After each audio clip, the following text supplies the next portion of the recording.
요한복음 신약성경 요한복음입니다. 요한복음 20장 신약성경 183쪽입니다. 신약성경 183쪽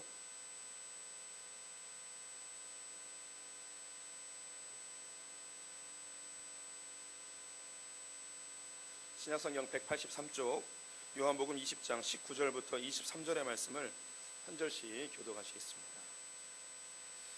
이날 곧 안식 후 첫날 저녁 때에 제자들이 유대인들을 두려워하여 모인 곳에 문들을 닫았더니 예수께서 오사 가운데 서서 이르시되 너희에게 평강이 있을지어다.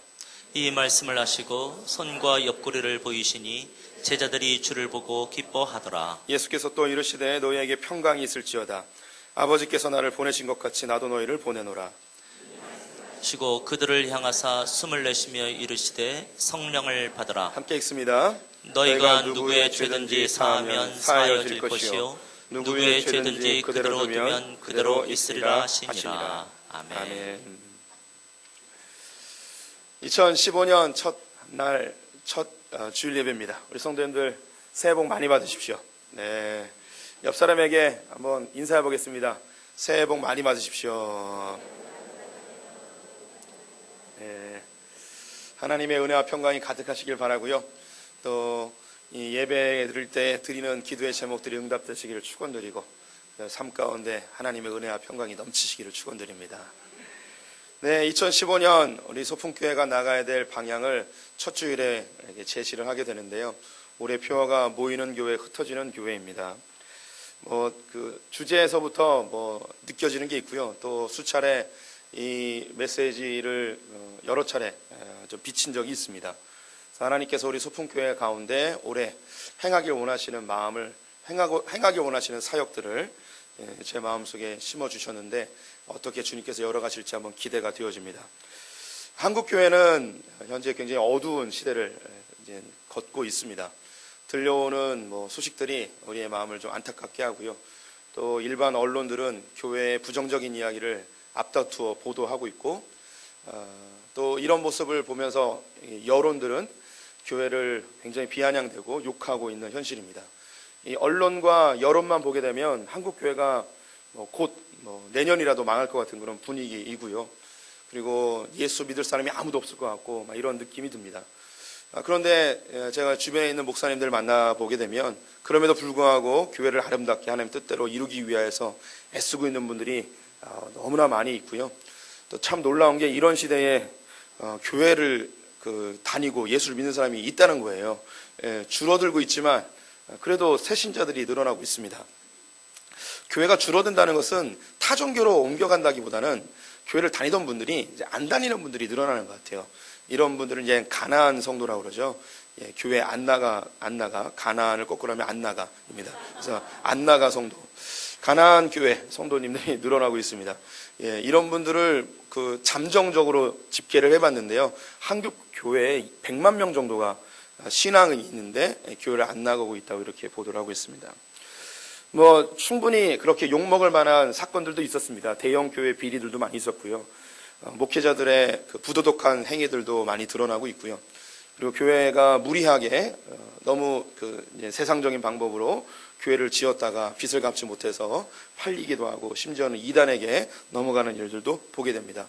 또 젊은 세대들은 더 신물나는 이 교회의 환경들에 지겨워서 이제 교회를 떠나게 되어지고 청년부 주일학교 학생들이 점점점 줄어들고 있습니다.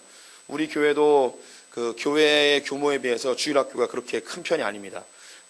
이거는 전체의 현상이라고는 할 수 있겠지만 그래도 우리가 더 각성해야 되고 더 기도해야 될 영역인 것 같습니다. 이런 목사님들, 그래도 좀 아름답게 목회를 하려고 하는 분들을 만나고 또 교회를 떠난 분들, 또 교회를 욕하는 분들, 공통적으로 하는 이야기가 뭐냐면 교회가 이래서는 안 된다는 거예요. 우리 여기 이제 성도님들이 소풍교회를 다니고 있지만 그럼에도 불구하고 한국교회를 바라보면서 한국교회가 이래서는 안 된다. 한국교회 목회가 바뀌어야 된다. 교회의 체질이 바뀌어야 된다. 제2의 종교개혁과 같은 그런 대변혁이 일어나야 될 것을 우리 성도님들이 다 느끼고 있습니다. 목회자들도 느끼고 있고 또 교회 안 다니는 사람들도 이렇게 해서는 교회 망합니다. 아니, 세상이 교회를 걱정을 해줘요. 우리가 망하지 않기를 위해서 세상이 더 도와주고 있는 것 같습니다. 이렇게 그 세상이 또 교회가, 목회자가, 성도님들이 동일하게 목회가 이렇게 돼서는 안 된다. 목사님들이 정신 차려야 된다. 교회가 이래서는 안 된다라는 그런 공통적인 이야기들을 다 하고 있습니다.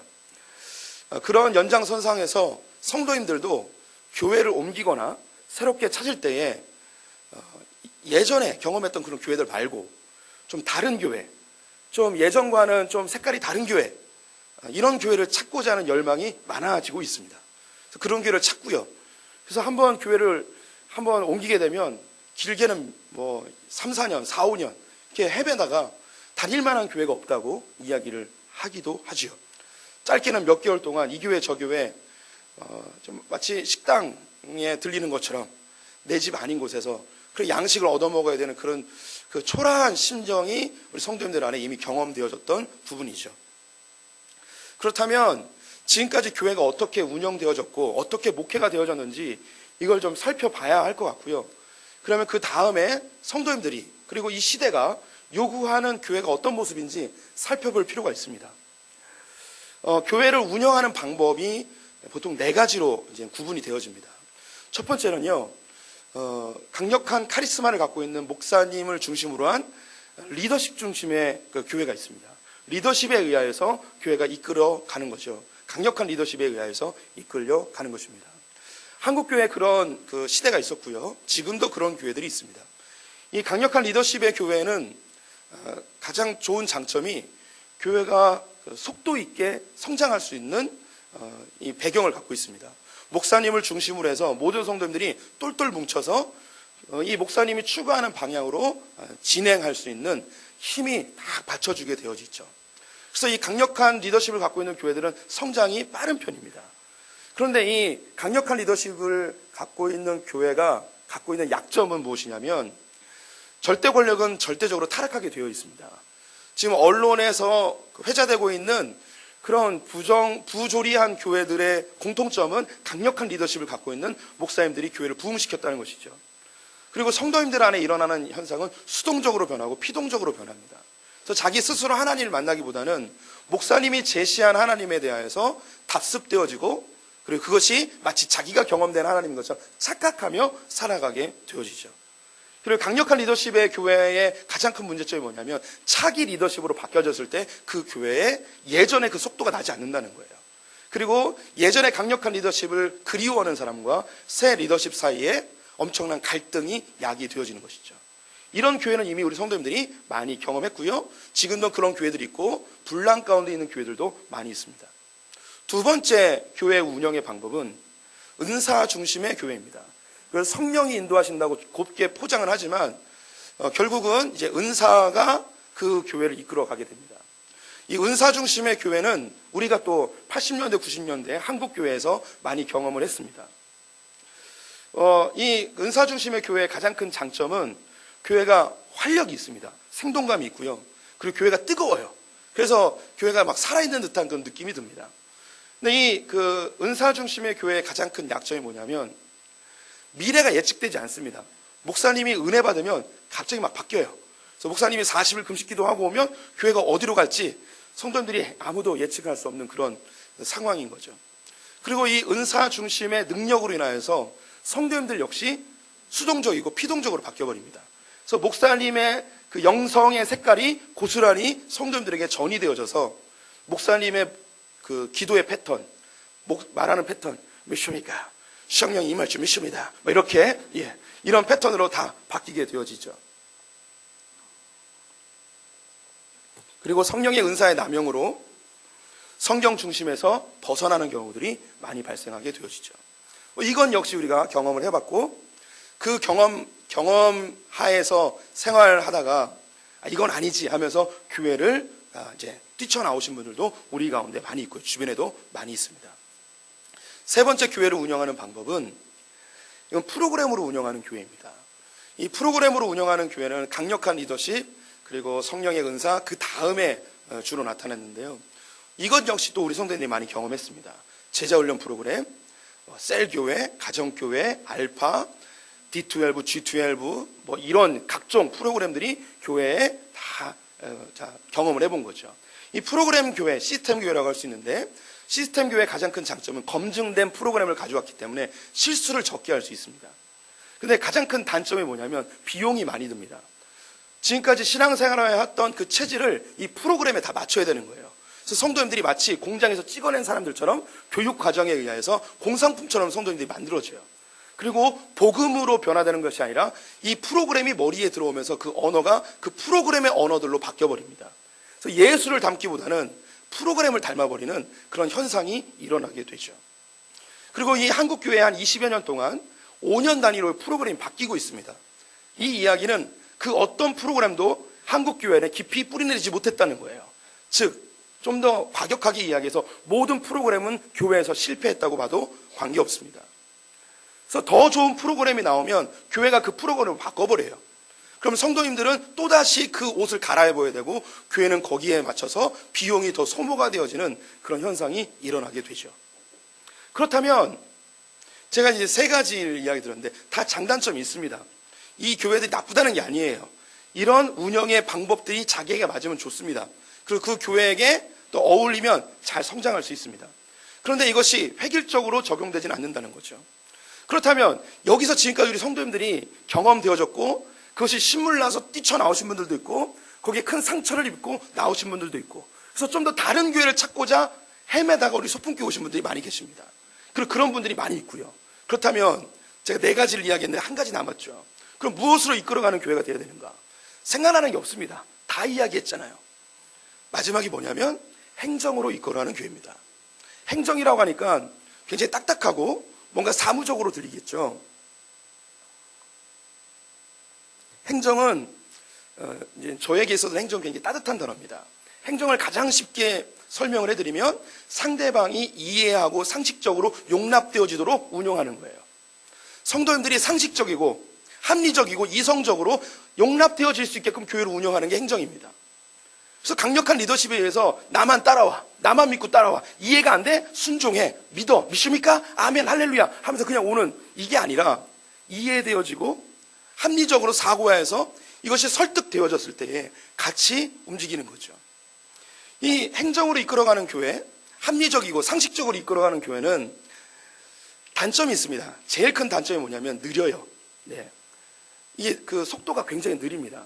그런데 그 가장 큰 장점이라고 하게 되어지면 성도님들이 능동적이고 자발적이고 적극적으로 이 일에 동참해서 내가 내 스스로 동기부여되기 때문에 이 일에 함께 걸어갈 수 있습니다.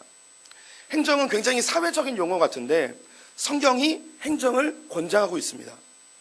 출애굽기 18장에 보게 되면 모세가 이스라엘 백성들을 애굽에서 출애굽시켜서 시내산까지 오게 됩니다. 그의 장인이 모세가 너무 반가워서 쫓아왔습니다.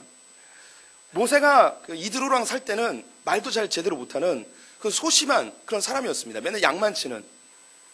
그런데 어느 날 갑자기 애굽으로 간다고 하더니 당시 최고의 강대국인 애굽에서 이스라엘 백성들 구출해내가지고 온 거예요. 장인 어른을 보니까 신기한 거예요. 도대체 이 녀석이 좀 무슨 짓을 했길래 찾아와서 이야기를 좀 하려고 했습니다. 그 다음날 아침이 되었는데 사람들이 다 자기의 재판거리를 들고 모세에게 찾아왔죠. 대화할 시간도 없는 거예요. 그래서 이드로가 이야기합니다. 너 이러다가 뒤진다고, 죽는다고. 예. 이렇게 해서는 안 된다고 하며 행정을 이야기합니다. 그래서 중간 지도자를 세우라는 거예요. 천부장, 백부장, 50부장, 10부장을 세워서 이 밑에서 먼저 짜질한 일은 좀 해결하고 그 다음에 중요한 일은 네가 좀 해결하라고. 그때서야 이 이스라엘이 행정체계가 잡히게 되어지죠. 로마서와 고린도전서에 보게 되면 하나님이 주신 은사들이 있습니다. 이 은사 중에 다스림의 은사라는 게 있습니다. 다스린다고 해서 뭐 지도자가 되는 그런 느낌이 있는데 영어에는 어드미니스트레이션이라고 번역이 되어 있습니다. 어드미니스트레이션이 뭐냐면 경영 혹은 행정이라는 단어예요. 그래서 하나님이 주신 은사 중에 행정의 은사가 있어요. 이 행정으로 그 교회를 잘 다스리길 원하시는 하나님의 마음이 담겨져 있죠. 예수님이 굉장히 합리적인 분이셨습니다. 예수님은요, 자기의 제자들을 이끌어갈 때 한 번도 강력한 리더십으로 그들을 이끌어간 적이 없습니다. 너 따라와. 너 안 따라오면 너 죽인다. 너 나 따라오면 순종하면 천국이고 불순종하면 지옥이다. 막 이렇게 겁주면서 예수님이 자기의 제자들을 이끄는 적이 없어요. 강력한 은사로 그의 제자들을 이끈 적도 없습니다. 예수님은 엄청난 기적들을 일으키셨죠. 그래서 수만 명들이 쫓아다녔습니다. 근데 한 번도 그 기적을 보고 쫓아온 사람들을 이용하지 않았습니다. 내 기적을 믿고 따라오라고 해본 적이 없으시죠. 심지어 따라오는 무리들을 등에 지고 한적한 곳에 가서 하나님과 독대의 시간을 늘 가지셨던 분이 예수님이십니다. 또한 그분은 프로그램으로 제자들을 양육한 적이 없습니다. 3년 동안 그들과 먹고 자면서 자기의 삶으로 하나님의 백성이, 그리스도인이 어떻게 살아야 되는지를 스스로 보이셨습니다. 그분은 그들의 제자들에게 한 번도 강요한 적이 없으세요. 그들이 이해되어지고 설득되어지고 스스로 진리를 깨달았을 때에 따라오도록 하셨죠. 주님은 언제까지 기다리셨냐면 자기가 죽기까지 기다리셨습니다. 이게 예수 그리스도의 방법이에요. 행정이라는 단어가 좀 어색하지만 합리적이고 상식적이고 그리고 이해되어지는 이런 교회를 성도님들이 원한다는 거죠. 지금 이 시대가 어떤 교회를 원하는가? 이해되어지는 교회를 원하는 거예요. 상식적인 교회를 원하는 거죠.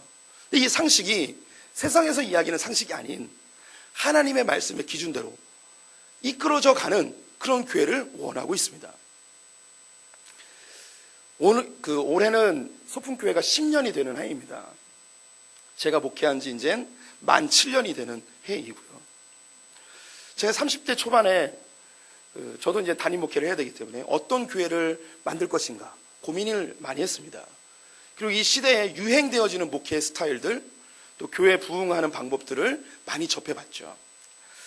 그런데 말씀을 통해서 그리고 하나님 앞에 다가서면서 이게 뭔가 좀 문제가 있는 것 같아요.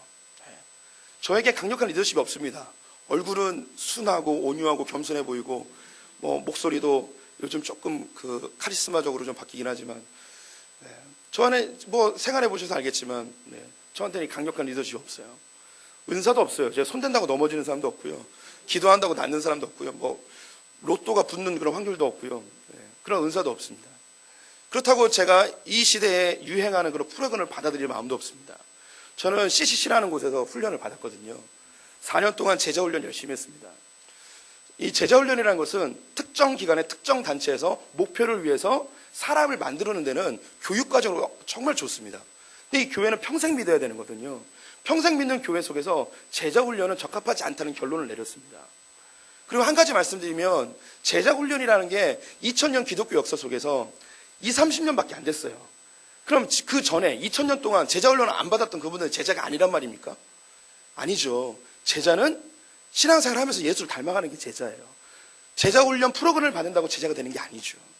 주님을 닮아가는 게 제자란 말입니다. 그래서 이게 지역 교회에 이 제자훈련 프로그램이 적합하지 않다는 결론을 내렸어요. 그럼 남은 건 한 가지죠. 뭐냐면 합리적이고 상식적인 교회를 만드는 게 이 결론으로 내려지게 됐습니다. 그래서 제가 나름대로 교회는 이러이러해야 된다, 이렇게 돼야 된다라는 나름대로의 포맷을 갖게 되었습니다. 근데 하나님께서 참 절묘하게 이 행정에 대해서 고민하게 되고 이런 교회를 만들어 봐야겠다라는 생각을 갖고 유학을 결정하고 유학을 가기로 준비를 다 했습니다. 1년 뒤면 유학을 가게 돼 있었습니다. 그런데 그때 권혁선 목사님이 풍성교회에서 갑자기 개척을 하시겠다는 거예요. 그 마음에 하나님은 어떤 감동을 주셨는지 개척을 하겠다는 거예요. 그래서 이 소망교회 옛자리에 개척을 하게 되었습니다. 개척을 하기로 마음먹고 개척하기까지 얼마 걸렸냐면 2달이 걸렸습니다. 한 달 동안 개척 멤버들 그리고 설명하고 이런 일을 했고요. 한 달 동안 개척하기 위해 작업을 했습니다. 한 달이 개척하기 위해 한 달의 준비 시간이 남았는데 한 달 보름 정도 남았습니다. 개척 멤버들을 뽑는데 원래 저는 개척할 사람이 아니었습니다. 1년 뒤면 유학을 가야 되는 사람이기 때문에 또 결정적으로 권혁선 목사님이 저보다 더 좋아하는 사람이 있었어요. 아주 곱고 순종적이고 저도 좋아했어요. 인격이 너무 훌륭한 그런 목사님이 있었어요. 이분을 데리고 가서 이제 개척을 하려고 했었죠. 그런데 갑자기 일주일 만에 개척 멤버가 바뀌어버렸어요. 다 똑같은데 저만 바뀌었어요. 그 목사님하고 저하고 딱 바뀌어버렸어요. 왜 바뀌었는지 모르겠어요. 풍성교회 이영림 목사님이 하는 이야기와 권 목사님이 이야기라는 게 달라요. 이건 녹화가 되고 있기 때문에 공개하지 않겠어요. 1부 예배 때는 말했고요. 3부 예배 때는 말할 거예요. 궁금하면 3부 예배 때 오세요.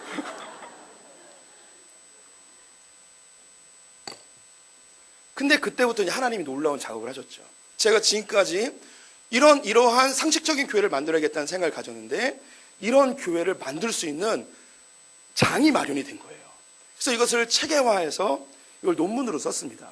소풍교회는 그냥 개척된 교회가 아니고요. 이론 위에 그리고 이 21세기에 어떤 교회가 성도님들에게 더 다가갈 수 있고 사람들에게 더 호소할 수 있는 그런 교회인지를 연구한 결과 가운데 세워진 교회예요. 그래서 저와 함께 그 개척을 했던 분들은 그 과정들을 다 알고 있습니다. 상식적인 교회, 합리적인 교회를 만들기 위해서 애를 썼죠. 그리고 나서 제가 이제 유학을 갔습니다. 유학을 가서 더 깊은 하나님이 기뻐하시는 상식적인 교회가 무엇인가를 고민을 했죠. 그 사이에 이제 2년 정도가 지났어요. 정확하게 이야기하면 22개월이 지나서 저는 다시 못 올 줄 알았어요. 안 오려고 생각했고 다시 못 올 거라고 생각을 했었는데 어떻게 하나님께서 이렇게 역사하셔서 제가 다시 오게 됐습니다. 권효선 목사님이 제가 한국에 왔을 때 했던 이야기가 아직도 생생하는데 소풍교회는 너를 위해 하나님 만드셨다라고 이야기를 하셨어요. 그러니까 권효선 목사님 여기서 와서 빛도 못 보고 그냥 가버리셨어요. 이 소풍교회의 영광은 제가 맛보고 있는 거예요. 이 즐거운 이 소풍교회. 돌아왔는데 재정은 마이너스고요. 성도님들은 3분의 1이 떠나버리고 남아있는 분들도 이미 요동하여 있고 담임 목사가 온다고 하는데 잘하는지 못하는지 검증해보고 아니다 싶으면 떠날 분들이 이렇게 다 모여 있었습니다. 그래서 권혁선 목사님 너무 걱정되니까 정관에다가 뭐라고 썼냐면 성도가 200명 밑으로 내려가면 자동으로 담임 목사 탈락, 이렇게 그게 정관에 있었어요. 교회가 200명 밑으로 내려가면 그때 또 이제 재정이 어려운데 200명 밑으로 내려가면 그때는 더 어려워지는 거예요. 교회 존폐 위기에 있는 거죠. 빚은 12억, 13억이고요. 지금은 가파가 좀 줄었는데 걱정되시는 거죠. 근데 35살 목회 경험도 없고 10년 동안 유초동반 했던 놈이 와가지고 하는데 교회가 잘 될 거라고 누가 상상이나 했겠습니까? 근데 교회가 지금 이제 제가 온 지 7년, 10년이 되었는데 중형교회로 이렇게 성장을 하게 되었습니다. 그렇다면 여기서 이제 우리가 궁금해지는 거예요. 소풍교회는 왜 부흥을 했는가? 소풍교회가 왜 부흥하는지에 대해서 성도님들이 공통적으로 이야기하는 게 뭐냐면 목사님이 설교를 잘하셔서 그렇죠 라고 이야기를 해요. 알아요. 제가 설교 잘하는 거. 제가 설교 잘하죠? 예.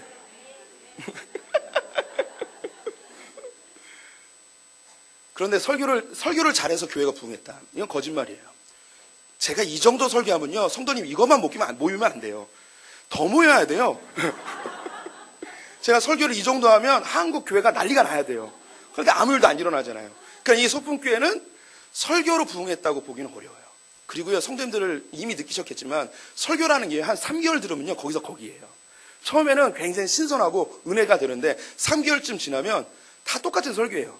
한마디로 우리 성도님들의 부인이 결혼했는데 음식을 너무 잘 만들어줬어요. 한 3개월 먹으면요, 늘 똑같은 맛있는 음식이 나오니까 이게 맛있는지 맛이 없는지 그게 감이 없어져요. 그러니까 늘 제가 이 땅에서 듣기 힘든 최고의 설교를 해드리고 있는데 성도님은 그 설교고 이 설교가 이 설교고 그러니까 별로 감동이 없어요. 설교는요, 제가 개인적으로 생각할 때 설교는 목회의 10%라는 생각이 듭니다. 이건 제 개인적인 거예요. 근데 10%에서 떨어지면 그때부터 좀 어려워요. 성도님들은 설교 보고 일단 교회를 선택하거든요. 그런데 설교를 통해서 교회에 선택을 했지만 그 다음에 남아있는 건 설교는 아니에요. 그럼 무엇으로 남아있는가?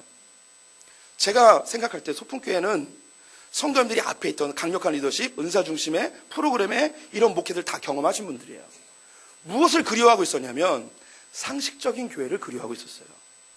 이해가 되어지는 합리적이고 무리하지 않고 억지로 끌고 가지 않는 합리적인 교회를 꿈꾸셨던 분들이에요. 이 교회에 남아있는 이유는 뭐냐면 이해되어지고 상식적인 교회이기 때문에 남아있는 거죠.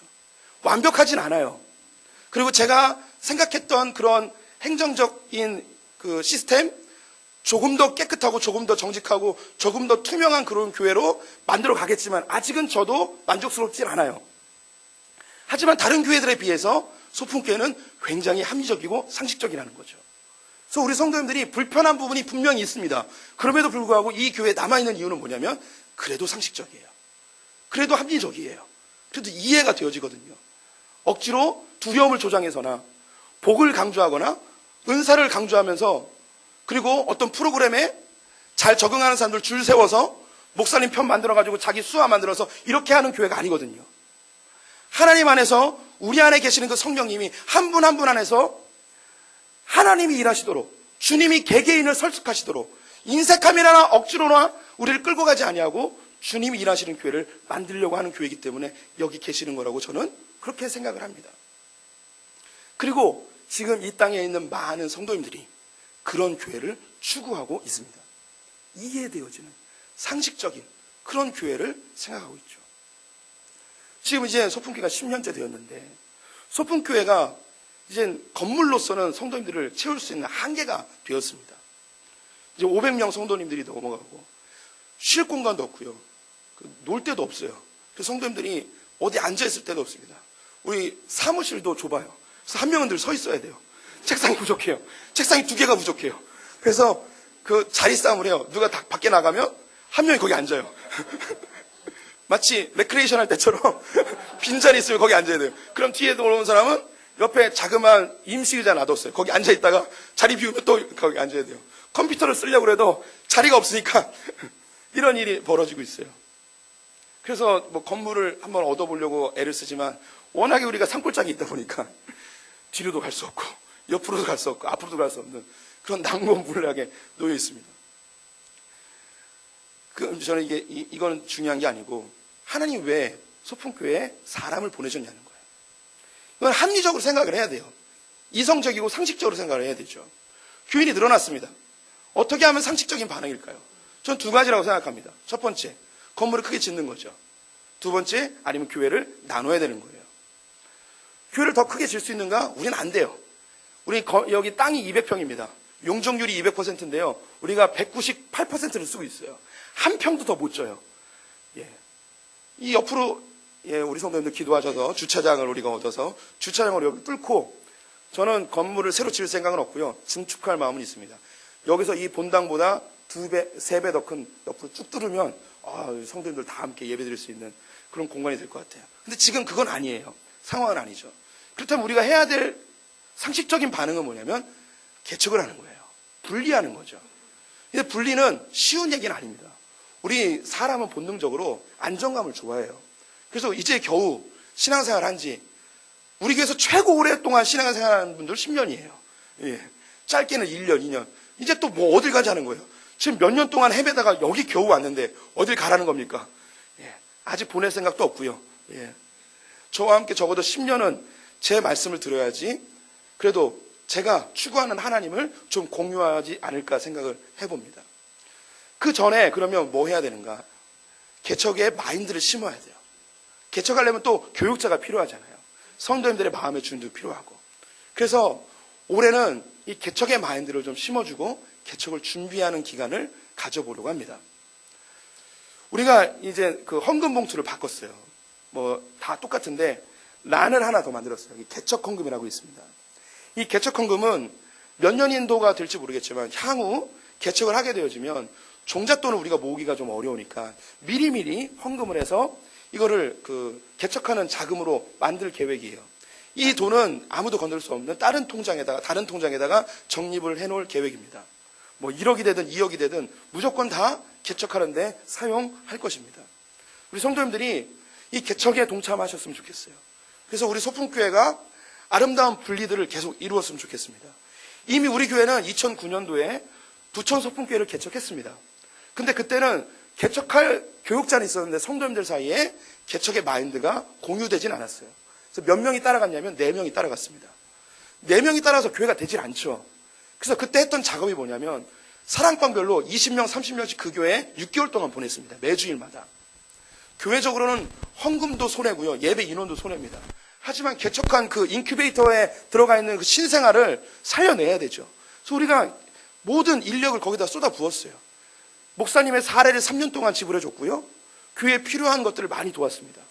지금은 이제 4년 됐는데 놀라운 일이 100명이 넘어가는 교회로 성장하게 됐어요. 이 교회가 또 지금 무슨 일을 하고 있냐면 또 다른 교회를 개척하기 위해서 준비하고 있어요. 그 부천 소풍교회도 상가를 2개를 터서 사용하고 있는데 여기가 모자라요. 근데 이 교회가 우리와 같은 마인드니까 건물을 늘리거나 세우거나 이거보다 이 교회에서 분리하여서 또 다른 교회를 또 세우는 이런 작업을 하고자 하는 준비를 하고 있어요. 이런 일이 가능했던 게 뭐냐면 우리 교회가 이런 일을 했기 때문에 그 교회도 똑같은 공유된 마음으로 가는 거죠. 한국 교회가 이런 일들을 참 잘했습니다. 이거는 이제 다다음 주에 더 자세하게 말씀을 드릴 텐데요. 우리 주변에는 작은 교회들이 참 많습니다. 그래서 개척교회를 섬기고 개척교회를 위한 우리의 관심을 쏟고 마인드를 가질 수 있는 그런 시도를 올해에 진행을 하려고 합니다. 지금 4개의 교회가 저와 네트워크를 형성하여서 작은 교회예요. 성도님이 10명 다 미만이에요. 목회자들은 생활비도 받지 못하고 그렇게 이제 생활하시는 분들이에요. 이런 교회에 우리 성도님들이 가서 예배를 채워주는 거예요. 그러면 그 교회가 살아있음을 주변 사람들에게 보일 수 있습니다. 4개의 교회 가운데 어떤 교회가 부천 소풍교회 같은 그런 좋은 열매가 맺혀질지 모르겠습니다. 그리고 그 교회들이 오래 하고 내년에도 계속될지 모르겠어요. 하지만 이 일을 끊임없이 진행하고요. 우리 교회에서 또 개척을 하게 되어지면 우리 성도님들의 힘을 또 그 개척되어진 교회에 실어주는 그런 일들을 우리 감당하였으면 좋겠습니다. 우리 성도님들은요, 상식적으로 다 알아요. 교회가 커지면 개척해야지. 왜 교회 건물 더 짓고. 이렇게 다 이야기합니다. 그런데 내 교회는, 나는 거기서 제외되기를 원하는 마음이 있죠. 우리 성도님들이 생각했던 그 상식적인 교회, 그 교회를 소풍교회에서 한번 만들어 보고 싶은 마음이 있습니다. 우리 성도님들, 천국 가면 결국은 이 땅에 있는 모든 그리스도인들이 다 형제 자매입니다. 우리만 잘 돼서 한국교회가 잘 되는 게 아니고요. 다 같이 잘 돼야겠죠. 오늘 본문 말씀은요, 예수님이 십자가에 달려 돌아가시고 부활하셔서 그의 제자들에게 나타나셨을 때의 모습입니다. 제자들은 두려워서 마가의 다락방에 모여 벌벌벌 떨고 있었죠. 예수님이 문을 뚫고 들어와 자기의 못자국 난 손과 옆구리의 참자국을 보이시며 육신적으로 부활했음을 그들에게 알려주었습니다. 그래서 그들에게 내가 왜 이렇게 십자가를 지었는지 아냐? 내가 너희들을 왜 구원했는지 아냐? 라고 하시며 중요한 메시지를 던져주고 있습니다. 오늘 22절의 말씀을 같이 읽어봤으면 좋겠습니다. 함께 읽겠습니다. 이 말씀을 하시고, 잘못 읽었네요. 21절입니다. 네. 21절 같이 읽습니다. 시작.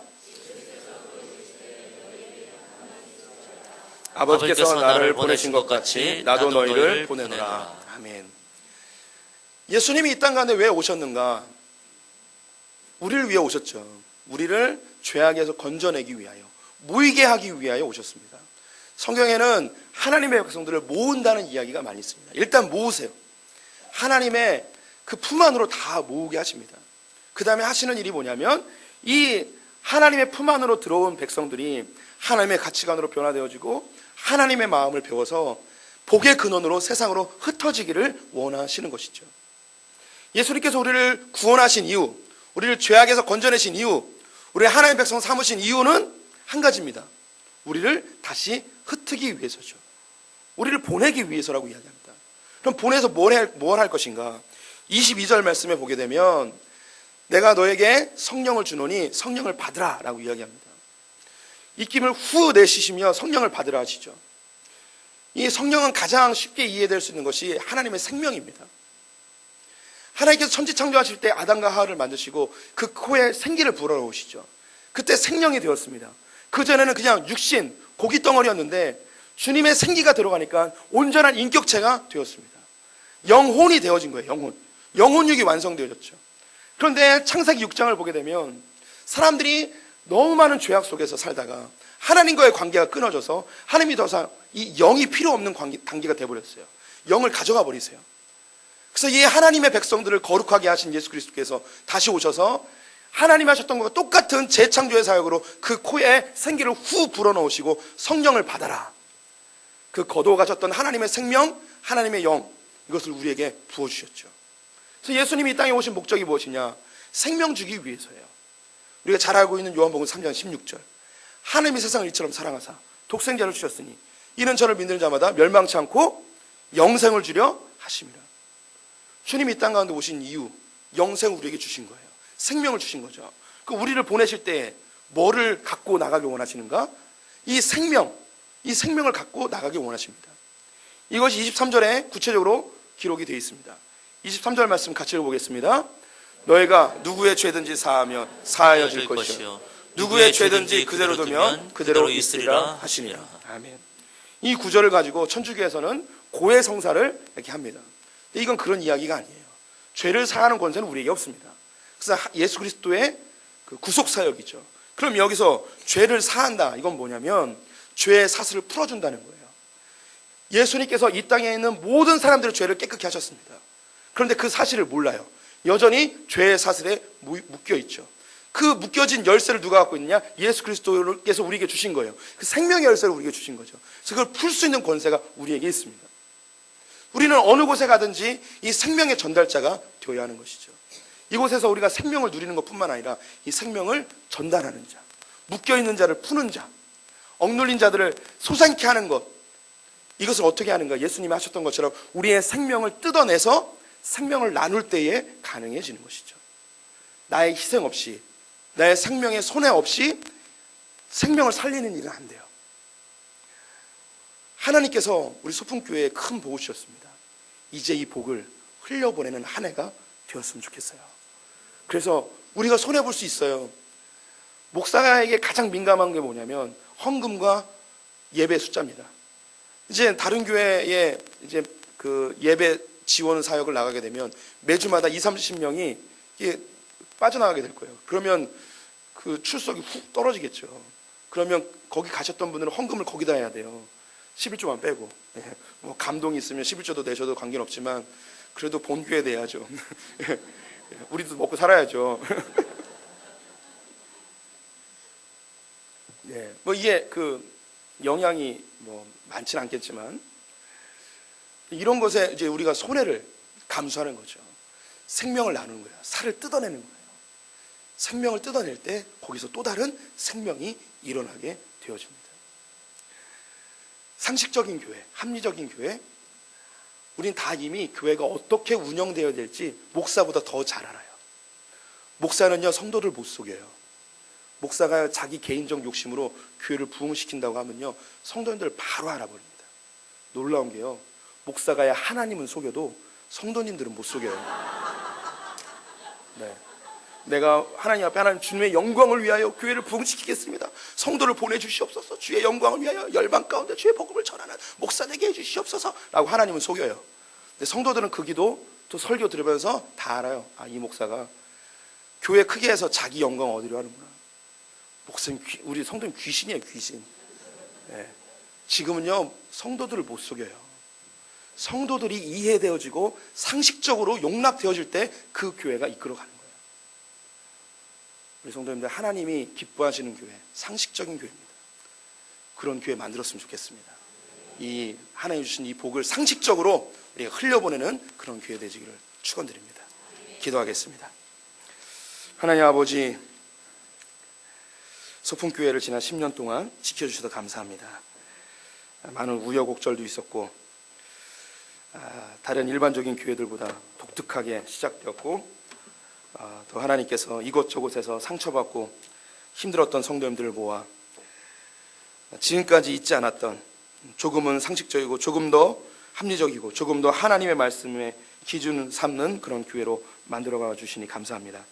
하나님, 이제 교회가 부흥케 되어져 이제 우리가 무엇인가 할 수 있는 때가 되었습니다.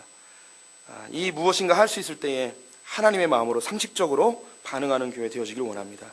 올 한 해 모이기에 힘쓰고 흩어지기에 힘쓰는 그런 교회 되어지길 원합니다. 하나님, 우리의 생명을 뜯어내서 우리의 중요한 것들을 뜯어내서 하나님의 나라를 확장하는 그런 교회 되게 하여 주시옵소서. 하나님, 이런 교회의 상식적인 이런 행정이, 상식적인 운영이 우리 성도님들의 삶 가운데도 흘러가서 우리의 삶을 무리하게 운영하지 아니하고 하나님 안에서 합리적으로 행동할 수 있는 성도들 되게 하여 주시길 간절히 원합니다. 지금은 우리 주 예수 그리스도의 은혜와 하나님 아버지의 무한하신 사랑과 성령의 교통하심이 소풍교회를 통하여서 하나님의 놀라운 역사를 이루길 원하는 우리 소풍교회 모든 성도들과 올 한 해 모이기에 힘쓰고 흩어지기에 힘쓰기는 이 교회를 또한 함께 동참하기로 결정하는 소풍의 성도들 가운데 지금부터 영원토록 함께 있을지어다.